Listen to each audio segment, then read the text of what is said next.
Got dreams of being a professional podcaster, but have no idea what you're doing? This is impossible. That's about to change. A new kind of school. Welcome to the Pod School Podcast. Hello and welcome to the show. Today I'm going to talk about the audio quality that you record when you are doing remote recording. So this might be when you're recording via Skype, or you could be using programs like Zencastr or Ringr as well. Remote recording is a really big part of podcasting because the chances of you being able to get a guest that you want to interview every week in the same room as you is quite difficult, especially if you want to cast your net really wide and get as many potentially great guests as possible. Then you want to be able to be getting them all over the world if possible. So in this episode, I'm just going to take you through a few little things that you can think about to improve the audio quality if you are recording with somebody not in the same room. You are always going to have more control over the quality of your audio when you are in the same space because you can pick where you record. You've got much more control over how your guest is utilizing their microphone, and you're able to just tap them on the shoulder politely and say, could you move a little bit closer to the mic, or could you move a little further away from the mic? So when you've got somebody in their own space, you need to do what you can to control that audio.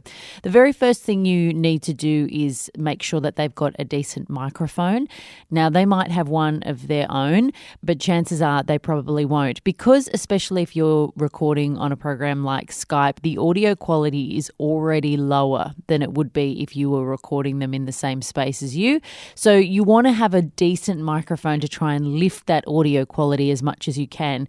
If they don't have a microphone and you are dying to get them on and it's not outside of the realms of possibility to send them a mic, you can buy pretty cheap USB mics and send it on. And if you head to the show notes of this episode, there's a link in the description. I've got a link to a cheap microphone that you can send around. Then that can be a great way to not only get better audio quality, but also look like a professional organization when you send people microphones to be on your show.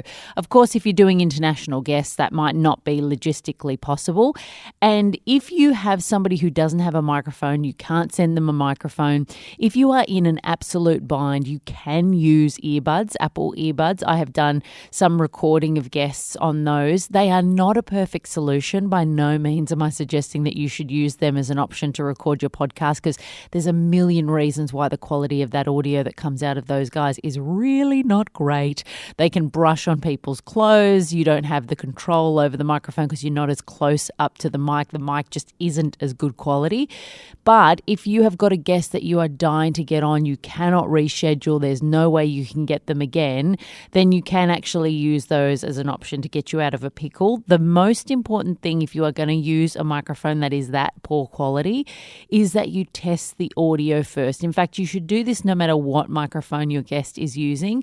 You want to have a pre-interview or a bit of a conversation before you do the actual interview so that you can hear what the audio sounds like when they're recording with whatever microphone they've got.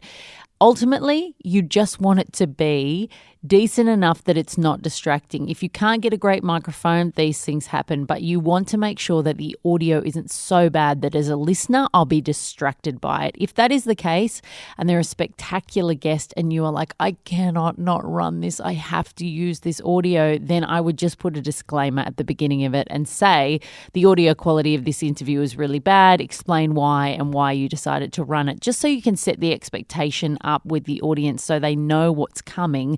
Because sometimes if you expect really high quality audio and it sounds really awful and you think, oh God, I didn't expect this and now I don't want to listen to it, it's much easier to turn off. But if you give them a reason for why you've used worse audio, sometimes you can get away with that. But as a general rule, you should always make sure that the audio quality of your podcast is to a high standard. There are so many people making great podcasts out of radio studios with professional equipment, and they've been audio geniuses their whole life. You don't have to be operating at that standard, but that is what the playing field is full of. So the idea that you can just kind of whack together something where somebody's standing there recording on their Apple earbuds, there's wind noise whipping through and, you know, a whole heap of distracting audio, it's just not going to fly. So you really really want to think about these things when you're planning your interviews, and a bit of a pre-interview or a chat with your guest beforehand just to test their setup and their microphone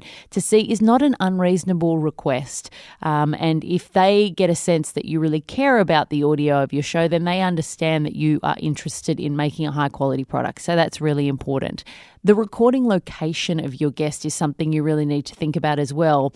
They need to be advised on where they should record. If they're just going to set up their computer and their Apple earbuds in their echoey dining room, then you are in for a very disappointing record.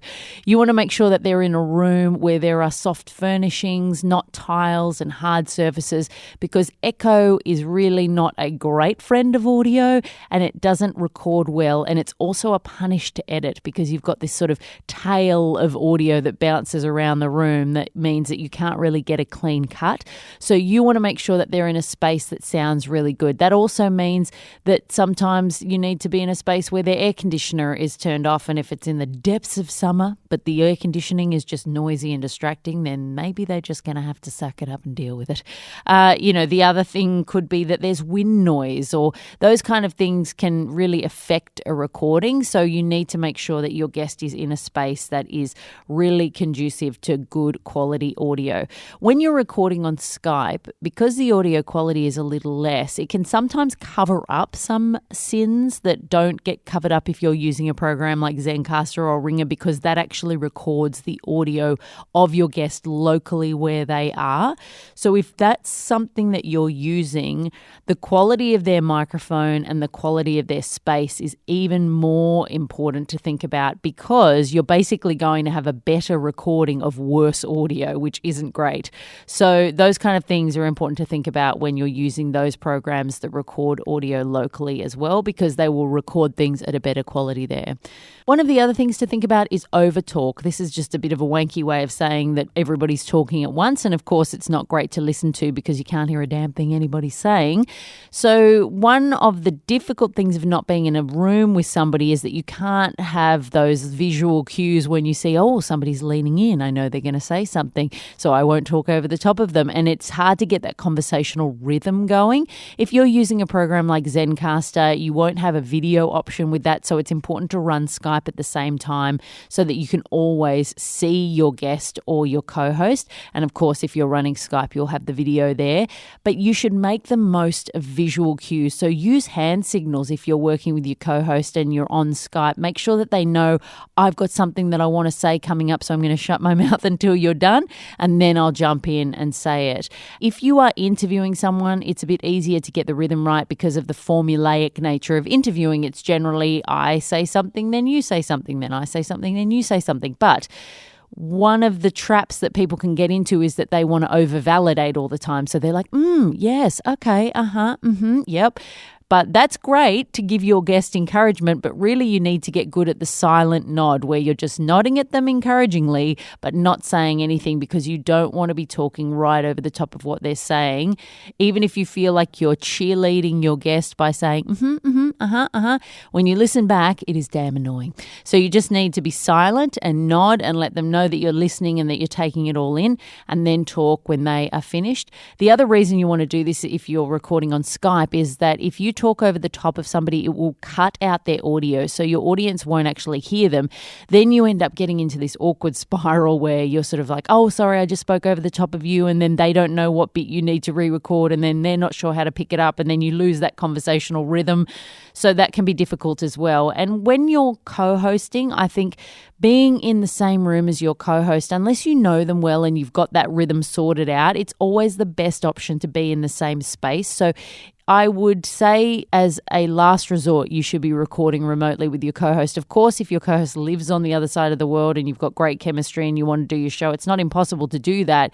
You just need to have that rhythm right or work on it so that you can get as much of the same energy and same chemistry as you would have if you were in the same room together when you're online and in different locations. Small admin thing that can affect the audio quality of your podcast is turn everything off on your computer when you're recording. recording.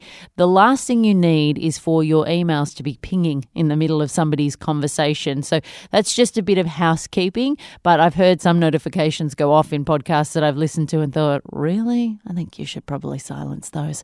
So think about that when you're recording. The other thing is internet connection. Make sure you've got a good, strong, beefy internet connection. When I've used the program Zencastr before, when I haven't had a good internet connection, it has cut out the audio. The good thing is because Zencastr records things locally at both ends, it doesn't actually affect the recording. Everything gets recorded.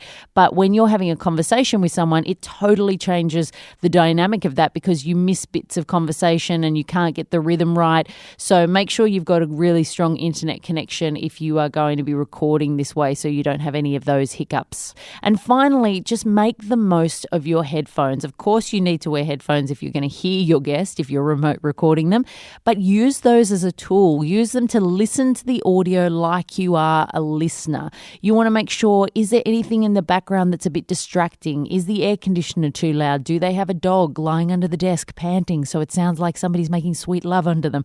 Those kind of things are things you will never pick up with your ears and things you need to be actively listening for when you're recording, because if you only hear those in the edit stage, you're going to think, oh God, that's annoying and I can't do anything about it now. So you want to make sure that you are adjusting those things as you are recording in real time to make the edit easier and to make sure that at the end of the record, you have got the highest quality audio you can possibly have.